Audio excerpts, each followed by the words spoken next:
Le vent venait du nord, sec et tranchant, comme s'il avait appris à couper la peau en silence. Sur cette frontière, où la poussière avalait les traces plus vite qu'un homme n'avait le temps de regretter, le cow-boy vivait seul. On l'appelait Silas par habitude, mais depuis longtemps plus personne ne prononçait son nom.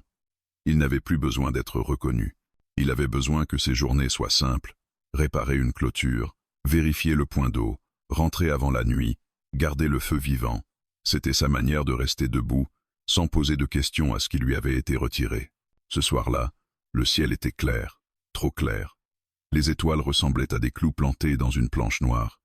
Silas avait préparé un feu maigre, sans fierté, juste assez pour repousser le froid. Il mâchait lentement un morceau de viande séchée, plus par rituel que par faim, quand son cheval, attaché à quelques pas, leva brusquement la tête. Ce n'était pas un mouvement de peur. C'était ce geste précis, nerveux, qu'un animal fait quand il sent quelque chose avant vous. Silas posa sa main sur le manche de son revolver sans le sortir. Il écouta. Le désert n'était jamais vraiment silencieux. Il y avait toujours un froissement, un craquement, une respiration lointaine.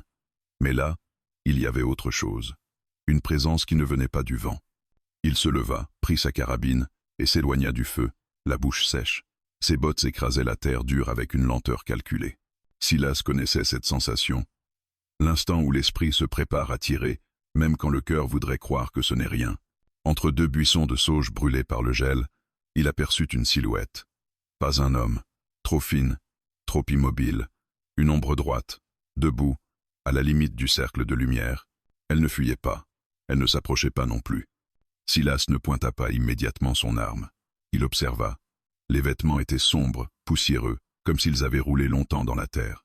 Les cheveux étaient noirs, lourds, défaits, et le visage était celui de quelqu'un qui a appris à ne pas trembler devant le danger, même quand il est plus grand que soi.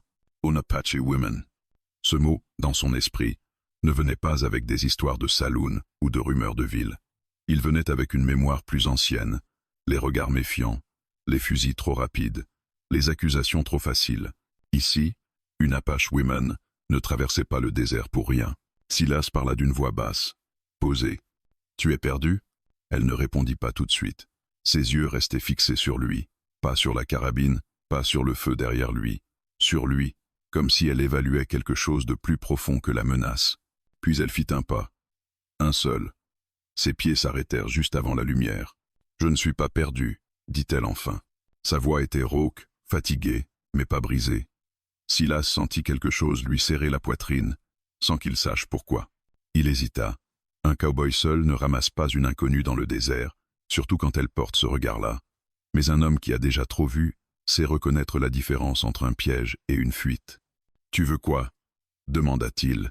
Elle inspira comme si même respirer lui coûtait. « Du feu. » Silas la regarda, puis regarda le ciel, comme si la réponse pouvait tomber d'en haut. Il fit un geste bref de la tête. « Approche. » Mais doucement. Elle entra dans le cercle de lumière, et Silas vit mieux l'état de ses mains, crevassées, sales, certaines phalanges marquées comme après des liens trop serrés. Il ne posa pas la question. Il fit ce qu'il faisait avec tout ce qui souffrait. Il laissa un espace. Elle s'assit près du feu, sans demander la permission. Le bois craqua. La chaleur monta un peu. Elle tendit ses paumes vers les flammes, et pendant quelques secondes, tout sembla normal, presque humain, comme une scène simple dans un monde qui ne l'était jamais. Silas rangea sa carabine contre une pierre. Il ne s'assit pas tout de suite. Il restait debout, le dos raide. « Tu as faim ?» demanda-t-il par réflexe. Il avait du pain dur, un peu de haricots, de quoi survivre. Il pouvait partager une portion. On ne laisse pas quelqu'un mourir devant son feu, même si le désert vous a appris à devenir dur. Elle tourna la tête vers lui lentement. Le feu dessinait des ombres sur son visage. Ses yeux avaient une intensité étrange, pas agressive, mais pleine d'une fatigue qui ressemblait à de la colère retenue. Alors elle dit, très simplement, « J'ai faim. » Silas fit un pas vers son sac de provisions. « Yaï, pas de nourriture, » coupa-t-elle, sans élever la voix. « Pas ça. » Silas s'arrêta net, comme si une corde invisible l'avait tiré en arrière. Il comprit qu'elle venait de dire quelque chose de dangereux. Non pas pour lui, pas encore, mais pour ce que cela pouvait réveiller. La faim. Il avait connu la faim du ventre, celle qui creuse et qui fait mal. Mais il y en avait d'autres, plus silencieuses, plus terribles. La faim d'être touchée sans être prise, la faim d'être regardée sans être jugée. la fin d'exister sans être chassé. Silas sentit sa gorge se serrer. Il ne savait pas ce qu'elle attendait. Il ne savait même pas si elle le savait elle-même. Mais il vit, dans la tension de ses épaules, qu'elle était prête à se battre, même contre la tendresse. « Tu ne sais pas ce que tu dis », murmura-t-il. Elle sourit, une ombre de sourire, sans joie. « Si. Yes, Ice. » Silas s'assit enfin, à bonne distance, de l'autre côté du feu. Entre eux, la flamme battait comme un cœur. Il garda ses mains visibles, posées sur ses genoux. Il respirait lentement, comme un homme qui tient une bête intérieure en laisse. « Tu peux rester cette nuit, » dit-il. « Juste cette nuit. Tu te réchauffes. Tu manges si tu veux. Après, tu pars. » Elle ne répondit pas. Son regard glissa vers sa veste, vers la forme du revolver à sa hanche, puis revint sur ses yeux. « Tu as peur de moi ?» demanda-t-elle. Silas eut un rire sec, sans humour. « J'ai peur de ce que cette terre fait aux gens, et j'ai peur de ce que les gens font quand ils ont faim. » Elle resta silencieuse un moment, puis elle prit un petit couteau de sa ceinture, le posa au sol, lentement, à la vue de Silas. Un geste de paix, ou un défi. « Moi, j'ai peur de dormir, » dit-elle. Ces mots-là furent plus froids que le vent. Silas sentit sa nuque se raidir.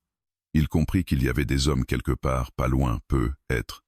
Des traces, des chiens, une chasse, une histoire sale que le désert allait essayer d'effacer. Il se leva, fit quelques pas autour du campement, regarda l'obscurité. Rien. Mais le rien pouvait être un mensonge. Quand il revint près du feu, elle avait fermé les yeux, mais son corps ne se détendait pas. Elle ne dormait pas. Elle attendait seulement que la nuit décide ce qu'elle allait lui prendre. Silas prit une couverture, la jeta près d'elle sans la toucher. Elle l'attrapa du bout des doigts, comme si même recevoir une chaleur pouvait être dangereux.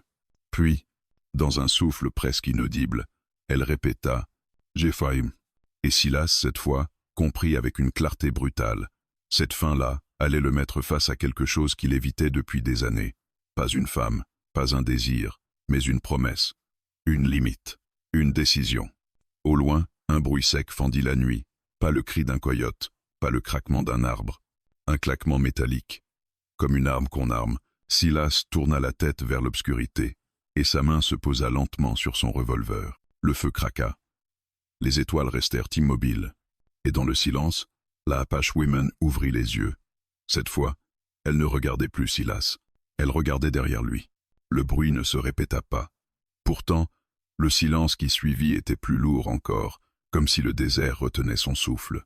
Silas resta immobile, la main posée sur la crosse de son revolver, sans le dégainer. Il connaissait cette règle mieux que quiconque. Sortir une arme trop tôt, c'était parfois inviter le danger à se montrer. L'Apache Woman, elle, n'avait pas bougé. Ses yeux restaient fixés sur l'obscurité derrière lui, ouverts, secs, vigilants. Ce regard-là n'était pas celui de la peur panique.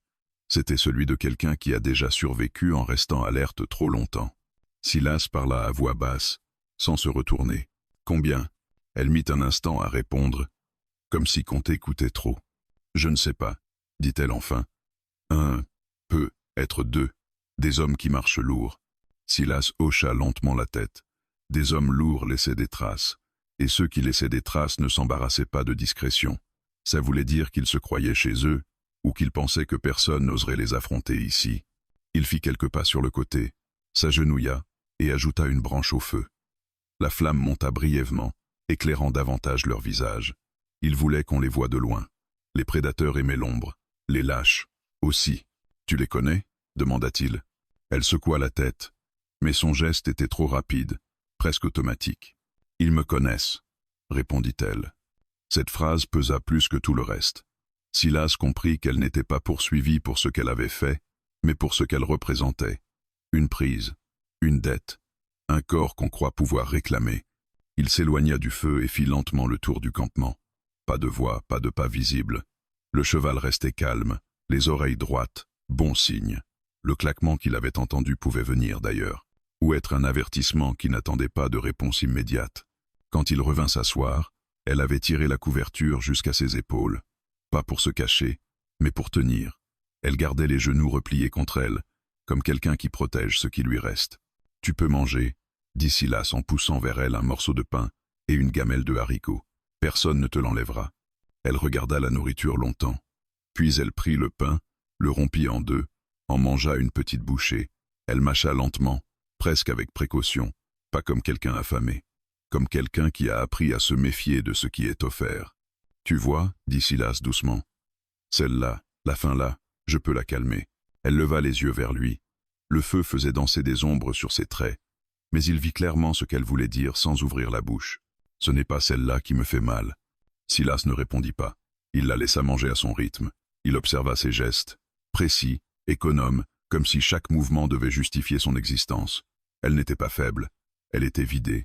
Après quelques minutes, elle posa le reste du pain à côté d'elle, intact. « Pourquoi tu ne finis pas ?» demanda-t-il. Elle haussa les épaules. « Parce que si je mange tout maintenant, je vais croire que je suis en sécurité. » Et ce n'est jamais vrai longtemps. Ces mots lui rappelèrent des nuits anciennes, des promesses qui avaient tenu juste assez pour faire plus mal quand elles s'étaient brisées. Silas comprit qu'elle n'était pas seulement en fuite. Elle était en attente constante de la perte. « Tu peux dormir, » dit-il. « Je veille. » Elle eut un rire bref, presque inaudible. « Les hommes qui disent ça dorment toujours avant moi. » Silas accepta la remarque sans se défendre. Il se leva, s'éloigna un peu du feu, choisit un rocher d'où il pouvait voir loin. Il s'assit, le dos droit, la carabine à portée de main. Il n'essayait pas de jouer un rôle. Il faisait simplement ce qu'il avait promis. Le temps passa lentement. Les étoiles glissèrent à peine. Le feu se tassa. Et pourtant, quelque chose changea. Silas le sentit avant de le comprendre. La tension de la Apache Women se modifiait, pas relâchée, mais déplacée. Elle se pencha légèrement vers le feu, puis vers lui. « Pourquoi tu es seul ?» demanda-t-elle soudain.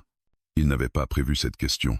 Il répondit quand même, sans embellir. « Parce que je ne sais pas bien rester quand on a besoin de moi longtemps. » Elle hocha la tête. Elle comprenait trop bien ce genre de réponse. « Moi, dit-elle, je ne sais pas partir quand on m'utilise. » Leurs regards se croisèrent au-dessus des flammes. Il n'y avait pas de défi, pas de jeu, juste une reconnaissance silencieuse. Deux solitudes qui se touchaient sans se confondre. Le vent se leva un peu, apportant avec lui une odeur lointaine, fumée froide, cuir, sueur d'homme. Silas se redressa légèrement. Elle le sentit avant qu'il ne parle. « Ils sont proches, » murmura-t-elle. « Pas assez pour attaquer, » répondit-il. « Pas encore. » Elle serra la couverture contre elle. Pas par peur de mourir, par peur de revivre ce qui ne tue pas mais laisse des marques. « Quand je dis que j'ai faim, » reprit-elle, « c'est parce que j'ai passé trop de nuits à attendre qu'on me prenne sans me voir. » Silas sentit son ventre se nouer. Il comprit enfin. Cette faim-là n'était pas une invitation. C'était un aveu, une blessure ouverte qui demandait non pas d'être comblée, mais reconnue. « Ici, » dit-il lentement, « personne ne te prend, et personne ne te doit rien non plus. Tu es là parce que tu l'as choisi, et tu partiras quand tu le décideras. » Elle ferma les yeux un instant, juste une seconde. Mais cette seconde était différente.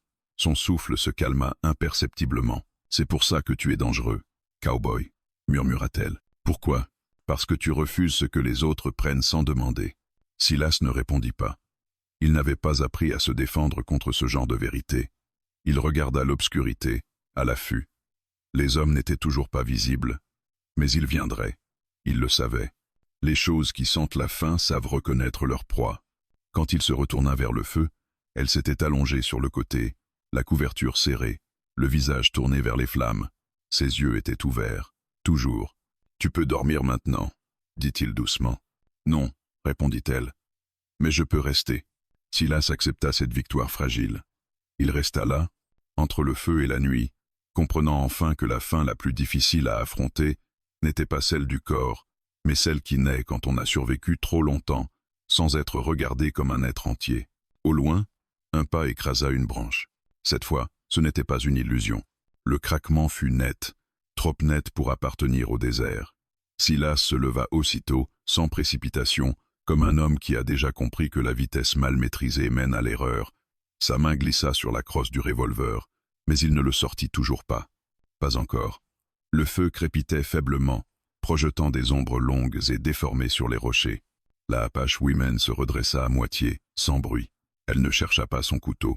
Elle posa simplement sa paume contre la terre, comme pour sentir les vibrations. « Un homme, » murmura-t-elle. « Seul. Il se croit invisible. » Silas inspira lentement. Un éclaireur. Les autres n'étaient jamais loin quand quelqu'un s'avançait ainsi, sûr de lui, presque imprudent. Il fit un signe de la main, discret, lui indiquant de rester près du feu, pas par autorité, mais par nécessité. La lumière protégeait autant qu'elle exposait. Il avança de quelques pas vers l'obscurité, suffisamment pour être vu, pas assez pour être encerclé. Il parla fort, sans colère. « Vous êtes sur une terre occupée. Passez votre chemin. » Le silence répondit d'abord. Puis une voix surgit, légèrement sur la gauche. « Belle nuit pour partager un feu.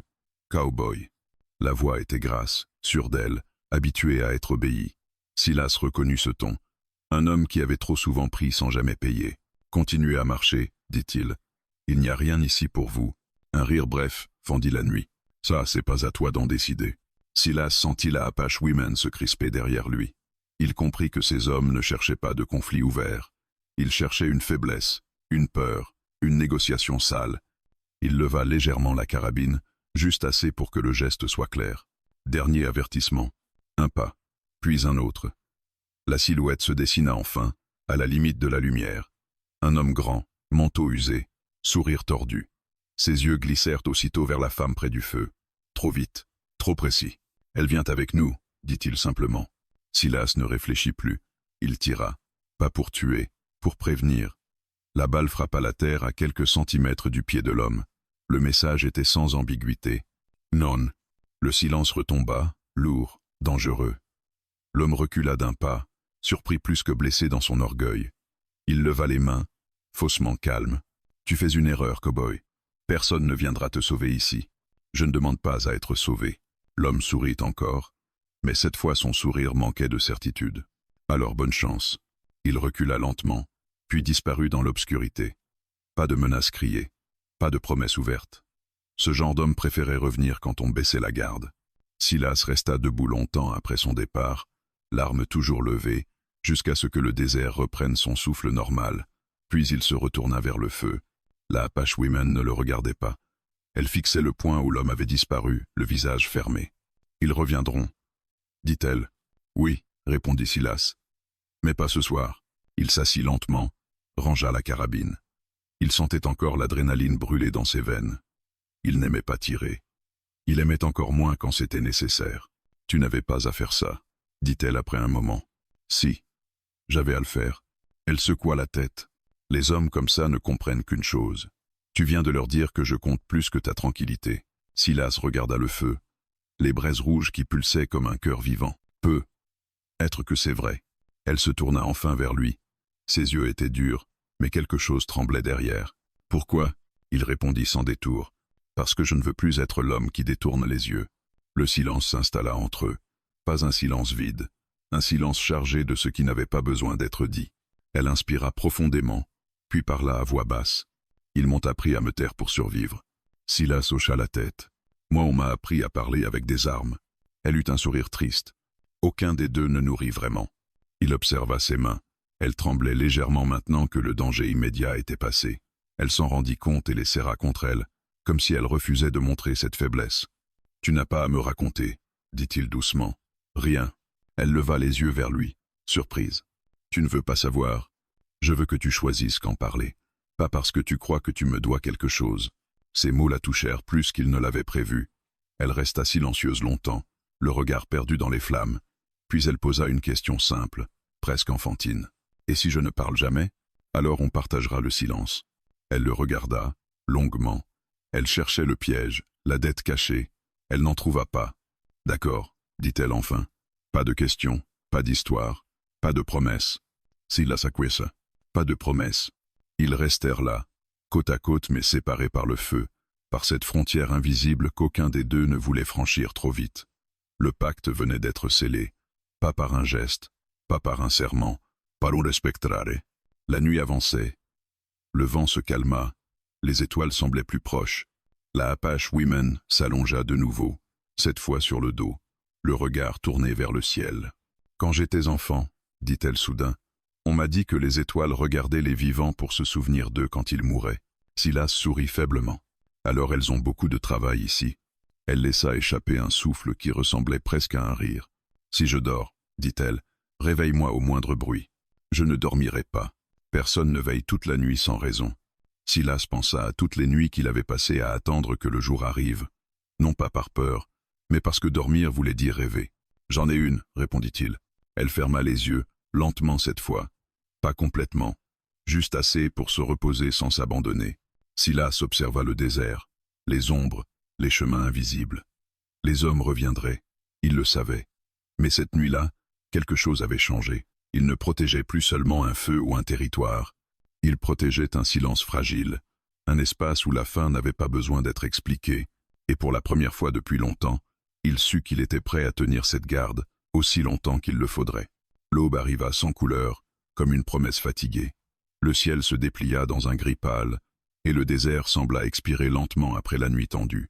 Silas n'avait pas fermé l'œil. Il avait veillé comme il l'avait promis, le regard toujours en mouvement, l'oreille attentive au moindre froissement. Quand la lumière devint suffisante pour distinguer les pierres des ombres, il sut que le danger immédiat s'éloignait, sans disparaître pour autant. La Apache Women dormait enfin. Pas un sommeil profond, pas celui qui efface les cauchemars, mais un repos fragile, arraché à l'épuisement. Elle respirait lentement, la couverture remontait jusqu'au menton. Son visage, apaisé pour la première fois, semblait plus jeune, presque vulnérable. Silas détourna les yeux aussitôt. Il avait appris à ne pas regarder trop longtemps ce qui pouvait l'attendrir.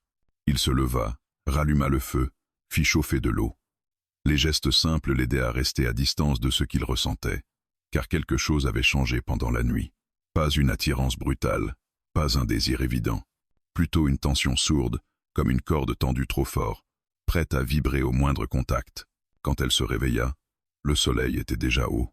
Elle cligna des yeux, se redressa lentement, désorientée. Puis elle vit Silas, debout près du feu, et la réalité revint d'un seul coup. « Ils sont partis ?» demanda-t-elle. Pour l'instant, elle hocha la tête. Elle ne posa pas plus de questions. Elle s'approcha du feu, s'assit, tendit ses mains vers la chaleur. Silas posa une tasse près d'elle. « Bois, ça aide à revenir. » Elle prit la tasse, effleura ses doigts sans le toucher. Ce contact évité était presque plus fort qu'un vrai. Silas sentit son cœur se serrer, sans qu'il comprenne pourquoi. Il recula légèrement, comme s'il craignait de franchir une limite invisible. « Tu n'as pas dormi, » constata-t-elle. « Je t'avais dit que je veillerais. Tu n'avais pas à tenir parole. » Il sourit faiblement. « Je sais. » Ils burent en silence. Le feu crépitait doucement. Le désert reprenait son visage quotidien, trompeusement calme. Mais sous cette normalité, Silas sentait quelque chose se nouer. Pas le danger.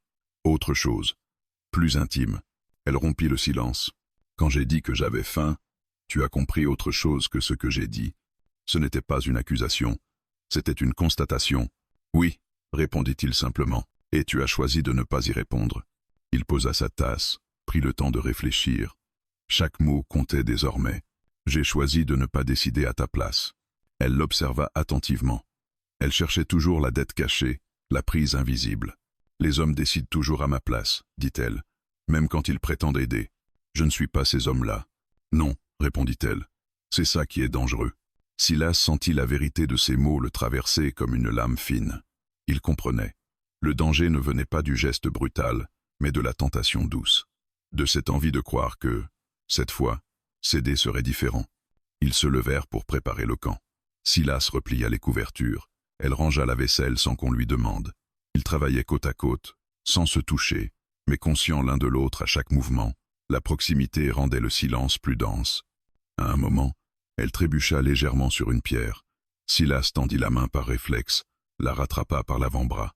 Le contact fut bref, nécessaire, mais il sentit la tension passer entre eux, rapide et brûlante. Elle se figea, il la lâcha aussitôt. « Pardon » dit-il. Elle ne répondit pas tout de suite. Elle regardait sa propre peau, là où sa main avait été. Puis elle leva les yeux. « Tu vois » murmura-t-elle.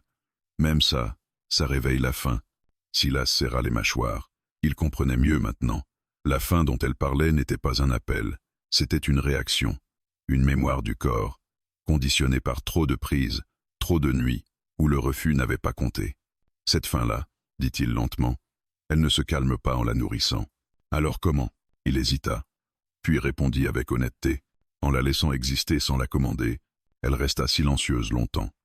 Puis elle hocha la tête, comme si elle venait d'accepter une vérité difficile. « Reste loin de moi, » dit-elle soudain. « Pas parce que je ne veux pas, mais parce que je veux choisir un jour, sans que la faim parle à ma place. » Ces mots coûtèrent cher à dire. Silas les reçut comme un ordre sacré. D'accord. Ils reprirent la route ensemble, à pied, suivant un sentier à peine visible. Silas menait, elle suivait à distance respectueuse.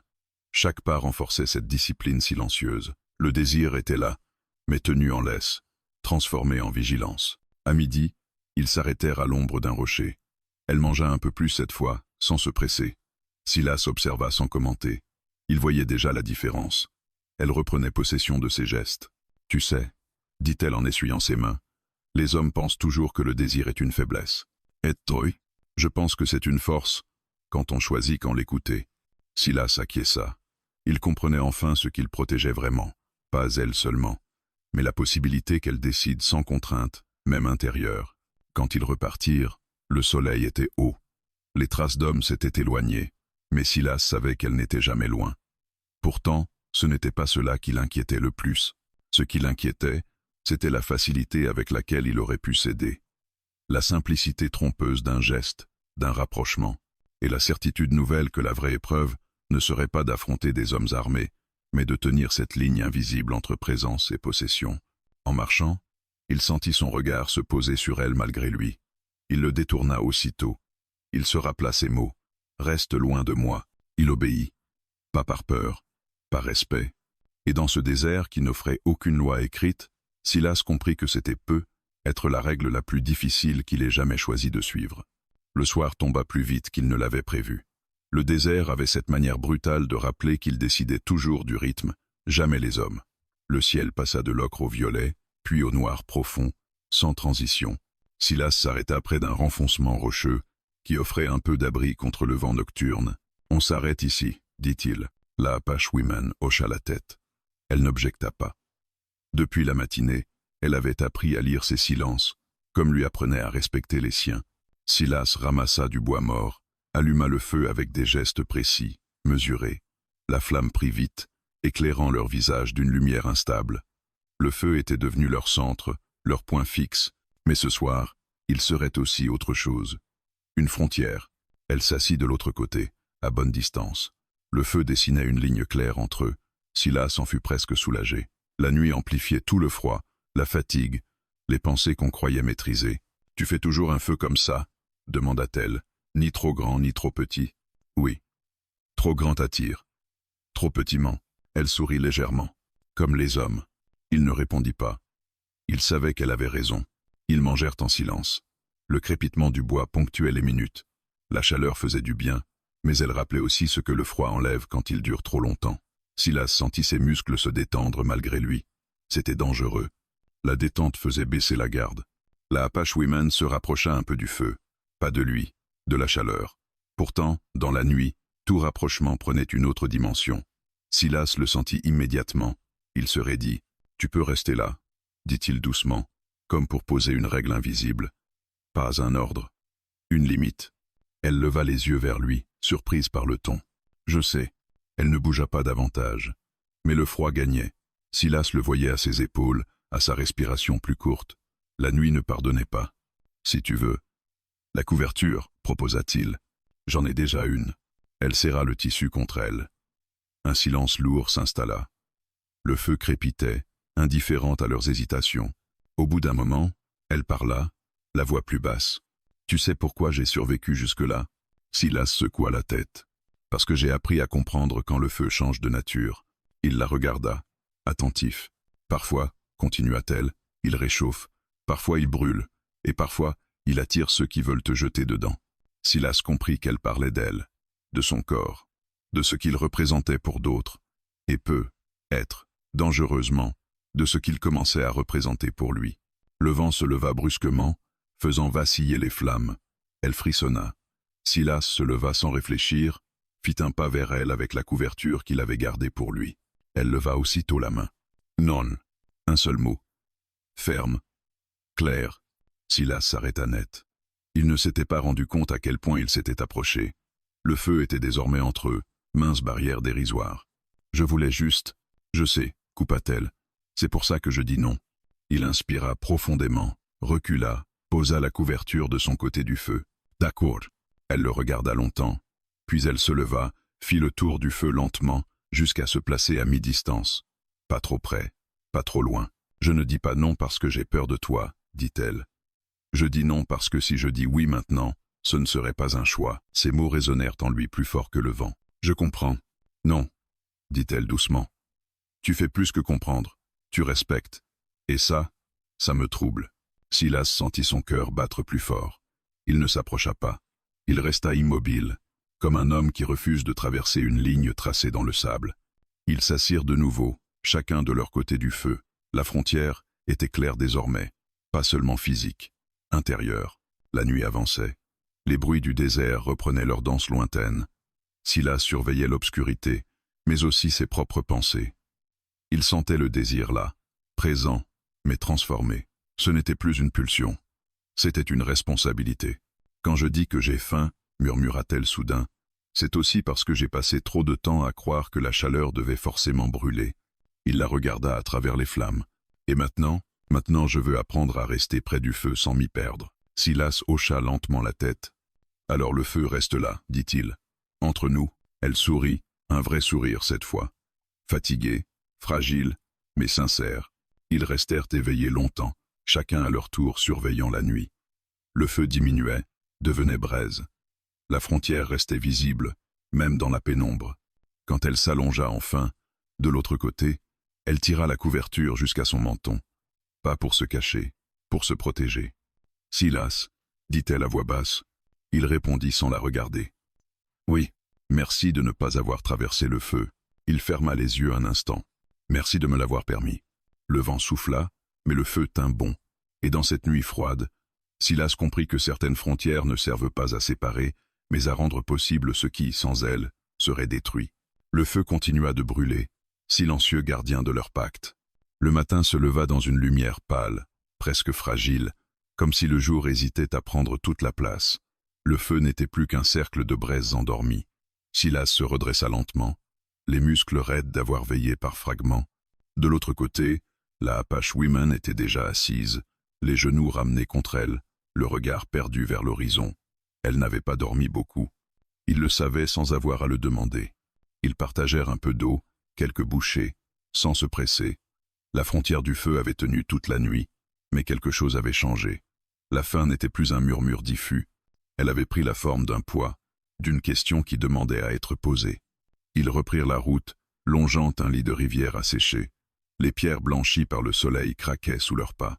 Silas avançait devant, attentif aux traces, mais il sentait sa présence derrière lui, constante, presque nécessaire, pas collée, juste là. Au bout d'un moment, elle parla. « Quand j'étais plus jeune, dit-elle, on m'a appris à survivre en donnant ce qu'on voulait prendre. » Silas ralentit, sans se retourner. « Qui t'a appris ça ?»« Le monde. » Elle laissa les mots flotter. Le monde était un maître cruel et vague, qui n'avait pas besoin de nom pour faire mal. « La faim, continua-t-elle, c'est ce qu'il te reste quand on t'a tout pris, sauf la capacité de ressentir. » Silas s'arrêta. Il se tourna vers elle, pas brusquement.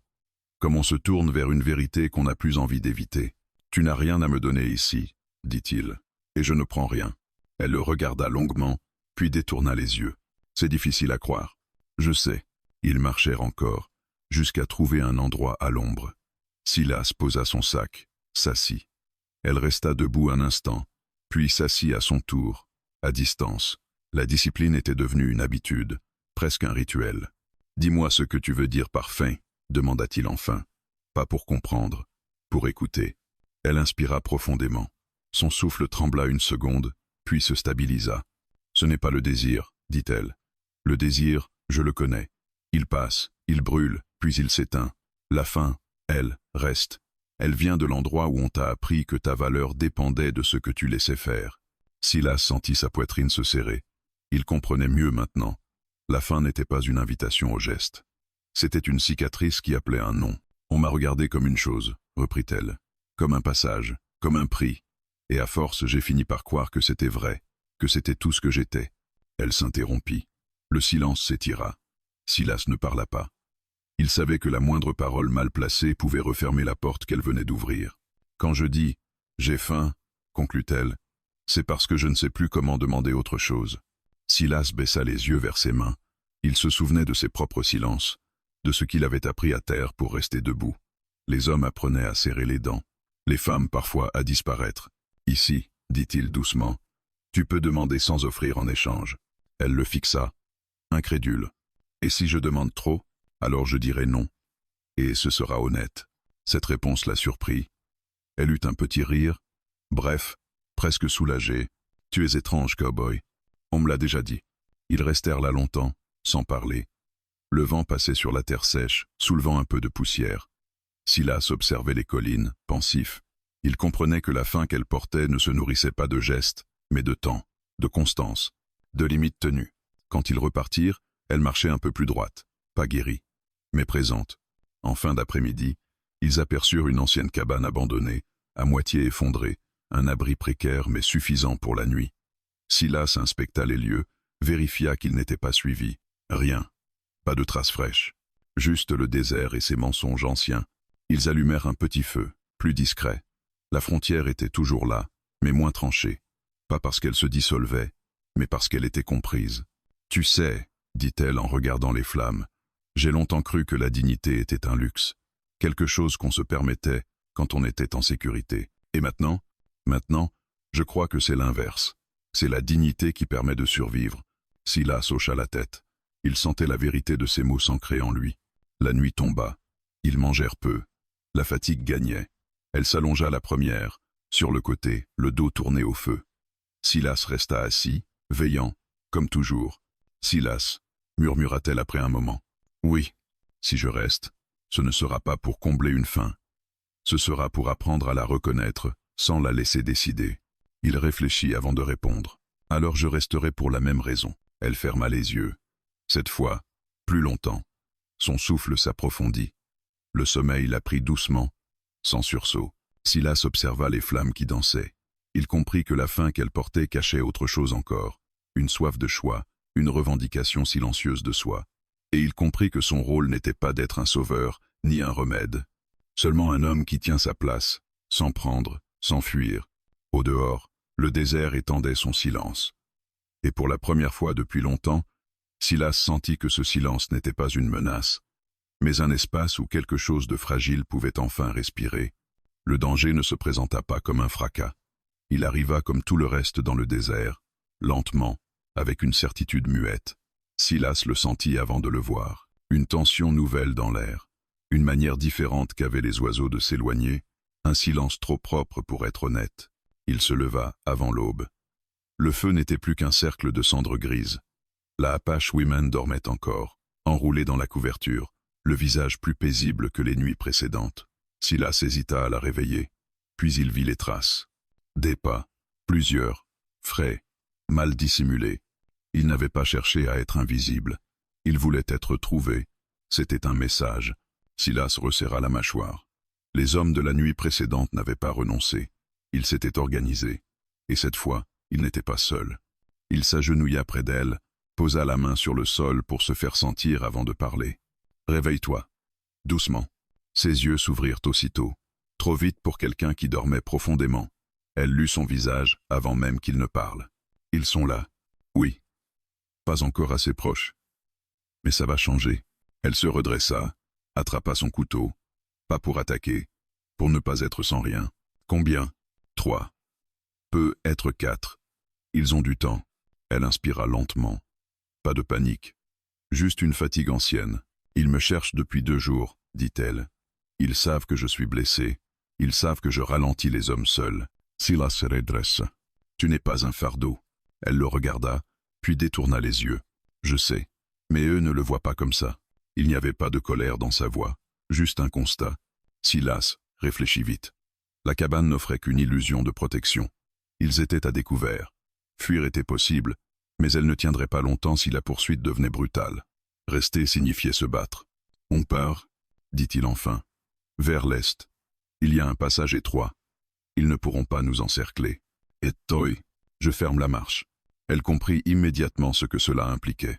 Elle secoua la tête. « Ils te tueront. Peut être. Tu n'as pas à faire ça. » Silas la regarda droit dans les yeux. « Si je pars devant, ils te prendront. Si je reste, ils devront passer par moi. » Elle serra les dents. Elle détestait cette logique, mais elle la connaissait trop bien. Ils partirent rapidement, sans allumer de feu, sans laisser de traces inutiles. Le soleil montait lentement, révélant peu à peu le relief. Silas avançait derrière elle, couvrant leur passage, effaçant ce qu'il pouvait. À mi-chemin, ils entendirent les voix. Des rires, trop confiants. Les hommes savaient qu'ils approchaient. Ils sont armés, murmura-t-elle. Moi aussi. Ils atteignirent le passage rocheux, étroit, sinueux, parfait pour ralentir une avancée. Silas s'arrêta. Continue sans te retourner, dit-il, même si tu entends du bruit. Silas, c'est un ordre. Elle le fixa, puis elle hocha la tête, à contre-cœur. Elle savait reconnaître qu'en discuter faisait plus de mal que d'obéir. Elle s'engagea dans le passage. Silas resta à l'entrée, le revolver en main, le cœur battant calmement. Il n'avait jamais cherché le combat, mais il avait cessé de le fuir. Les hommes arrivèrent peu après. 3 silhouettes se détachèrent sur la pierre claire. Le 4e restait en retrait. « Tu aurais dû nous la donner, cow-boy, » dit l'un d'eux. Ça aurait été plus simple. Silas leva son arme. Faites demi-tour. Ils rirent. Trop tard pour ça. Le premier s'avança. Silas tira sans hésiter. La balle frappa l'homme à l'épaule. Il hurla, tomba. Les autres se figèrent, surpris. La prochaine ne préviendra pas, dit Silas d'une voix calme. Le 2e tira. La balle siffla près de son oreille, éclata la roche derrière lui. Silas se plaqua contre la paroi, riposta. Un cri, puis un silence. Les hommes reculèrent. Ils n'avaient pas prévu une résistance aussi ferme. Pas ici, pas pour elle. Tu crois être un héros? Cracha l'un d'eux. Non, répondit Silas. Je crois juste que vous n'avez rien à prendre ici. Un dernier échange de tirs, des éclats de pierre, puis des pas qui s'éloignent, rapides, désordonnés. Les hommes battaient en retraite, emportant leurs blessés.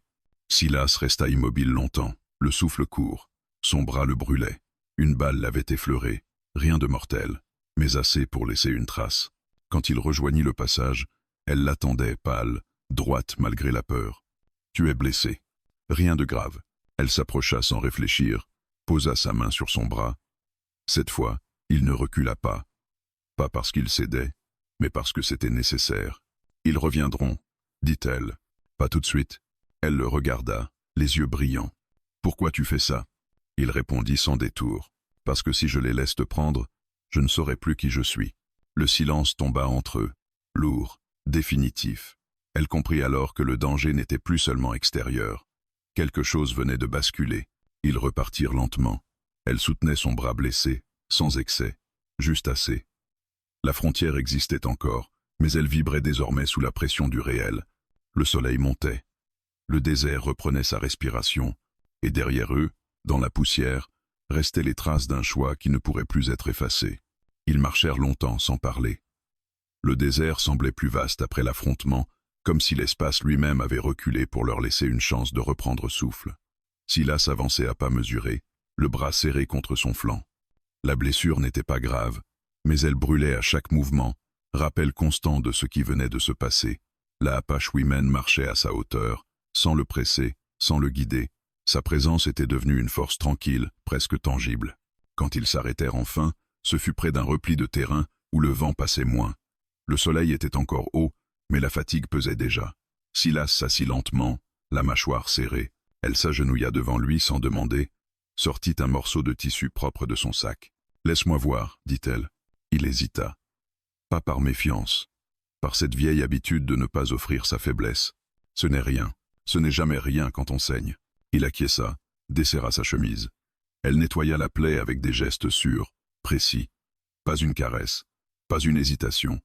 Le soin était un langage qu'elle maîtrisait sans l'avoir appris de livre. Silas sentit son souffle se modifier. La proximité réveillait quelque chose de dangereux. Pas un désir brut, mais une tentation plus subtile. Celle de laisser tomber les limites sous prétexte de douleur, de reconnaissance, de gratitude. Elle leva les yeux vers lui. « Respire, » dit-elle. Il obéit. Il inspira lentement, se força à rester présent, à ne pas laisser l'instant glisser ailleurs. « Pourquoi tu trembles ?» demanda-t-elle doucement. « Ce n'est pas la douleur. » Elle comprit aussitôt. Ses mains s'arrêtèrent une seconde. Puis elle reprit, plus lentement. « Moi aussi, » murmura-t-elle. « C'est pour ça qu'il faut finir vite. » Elle termina le bandage, se recula, resta à distance. La frontière se redessinait, fragile, mais intacte. « Merci, » dit-il. « Ne me remercie pas. Tu n'as rien pris. » Ces mots résonnèrent en lui. Il se leva, testa son bras. La brûlure était contenue. Ils restèrent là, à l'ombre, jusqu'à ce que la chaleur baisse. Le silence n'était plus lourd. Il était attentif. Un silence qui écoute. Quand ils ont tiré, dit-elle enfin, j'ai cru que j'allais replonger. Pas dans la peur. Dans cette idée que tout finit toujours par être arraché. Silas regarda l'horizon. Et maintenant, j'ai vu que tu pouvais tenir la ligne quand tout pousse à la franchir. Il sentit le poids de ces mots. La tentation n'était pas seulement de la toucher, c'était de devenir celui qui console trop vite, qui promet sans mesurer, qui transforme le courage en raccourci. Tenir la ligne, dit-il, ce n'est pas refuser le désir. C'est refuser qu'il décide à notre place. Elle hocha la tête. C'est ce que je veux apprendre. Ils reprirent la marche à la tombée du jour. La lumière se faisait douce, presque dorée. Le désert offrait parfois ces instants trompeurs où tout semblait possible. Silas savait que c'était précisément là que la tentation devenait la plus persuasive. Ils installèrent un camp discret, un feu petit, contrôlé. La frontière était claire, même sans être nommée. Ils mangèrent peu. La fatigue rapprochait les corps malgré eux, mais chacun gardait sa place. La Apache Women rompit le silence. Tu sais ce que j'ai cru pendant un instant? Quoi? Que si je te touchais, la faim disparaîtrait. Silas ne répondit pas tout de suite. Il choisit ses mots avec soin. Et tu as vu que ce serait un mensonge? Oui. La faim ne disparaît pas quand on cède. Elle change juste de visage. Le feu crépita, les braises pulsaient doucement. J'ai envie, admit-elle. Pas de toi comme d'un refuge, de toi comme d'un homme qui me voit sans me réclamer. Silas sentit son cœur s'emballer. Il resta immobile. Et moi, dit-il, j'ai envie de rester l'homme qui ne transforme pas ce que tu confies en dette. Ils se regardèrent longtemps. Le désir était là, clair, partagé, mais tenu comme on tient une arme chargée, avec respect. La nuit s'installa. Elle s'allongea de son côté, lui resta assis, veillant par habitude. Les étoiles semblaient plus proches, comme si le ciel se penchait pour observer leur discipline fragile. « Silas » murmura-t-elle après un moment. « Oui. Si je te dis reste, ce sera un jour où la faim ne parlera plus pour moi. » Il ferma les yeux un instant. « Et si je reste ce jour-là, ce sera parce que je l'aurai choisi aussi. » Elle sourit dans l'obscurité. Il le devina plus qu'il ne le vit. Le vent passa, léger. Le désert respirait. Cette nuit-là, la tentation rôda longtemps autour du feu. Elle tenta leurs pensées, leurs souvenirs, leurs mains. Mais elle ne franchit pas la frontière. Pas parce qu'elle était faible, parce qu'ils avaient appris à la regarder sans lui obéir. Et dans cette résistance partagée, Silas comprit que quelque chose de plus solide que le désir était en train de naître, une confiance qui ne demandait pas de preuves immédiates. Au loin, un coyote hurla. La nuit répondit. Ils restèrent là, séparés mais unis par un choix répété à chaque souffle, celui de ne pas confondre faim et amour. Le jour naquit dans une lumière claire, presque indulgente, comme si le désert accordait une trêve après tant de nuits tendues. Silas se leva lentement, étira ses épaules endolories. La blessure à son bras tirait encore, mais elle ne dictait plus ses gestes. De l'autre côté du feu éteint, la Apache Women était déjà éveillée, assise, les mains posées sur ses genoux, le regard tranquille. Ce calme nouveau frappa Silas plus fort que n'importe quelle tempête. Ils partagèrent un repas simple, sans hâte. Pour la première fois depuis leur rencontre, elle mangea sans s'interrompre, sans regarder autour d'elle comme si quelqu'un allait surgir pour lui reprendre ce qui était à elle. Silas observa ce détail avec une attention silencieuse. La faim changeait de forme. « Tu sais, » dit-elle en essuyant ses mains, « cette nuit, je n'ai pas rêvé. » Il leva les yeux vers elle. « C'est rare? » « Oui. Les rêves viennent quand quelque chose insiste encore. » Silas hocha la tête. Il comprenait. Certaines nuits, l'absence de rêve était une victoire discrète. Ils reprirent la route, avançant vers une zone plus ouverte où le terrain se faisait moins traître. Le désert s'étendait devant eux, vaste, presque apaisé. Les traces des hommes avaient disparu. Le danger n'était pas effacé, mais il reculait, comme une bête blessée qui hésite à revenir. « Quand j'ai dit que j'avais faim, » reprit-elle après un long silence, « je croyais demander à être remplie. Aujourd'hui, je crois que je demandais à être laissée entière. » Ces mots restèrent suspendus entre eux. Silas ralentit, la regarda. « Tu l'es déjà ?» dit-il simplement. Elle sourit. Pas ce sourire prudent d'avant. Un sourire qui ne cherchait rien. Ils s'arrêtèrent près d'un point d'eau maigre. Silas remplit les gourdes. Elle s'agenouilla, trempa ses mains, éclaboussa son visage. L'eau glissa sur sa peau, claire, simple, Il détourna les yeux par habitude, puis se força à la regarder à nouveau, sans appropriation. Regarder sans prendre était devenu un apprentissage commun. « J'ai pensé partir cette nuit », avoua-t-elle en se relevant. Silas ne réagit pas. Il attendit, pas pour fuir, pour voir si je pouvais partir sans que la faim me pousse. Et je suis resté. Pas parce que j'avais peur, parce que j'avais le choix. Il sentit une chaleur calme l'envahir. Pas de soulagement possessif. Une reconnaissance silencieuse. Ils marchèrent encore, jusqu'à apercevoir au loin les premiers signes d'une route ancienne, un passage plus fréquenté. La civilisation, dans ce qu'elle avait de rude et d'imparfait, se rapprochait. Silas s'arrêta. « À partir d'ici, dit-il, tu peux continuer seul.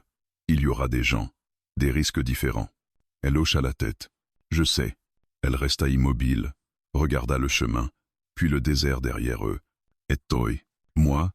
Je retourne vers l'ouest. Elle se tourna vers lui. Le silence se fit dense, mais pas douloureux. « Tu ne me demandes pas de rester. »« Non. » « Tu ne me demandes pas de partir non plus. »« Non. » Elle inspira profondément.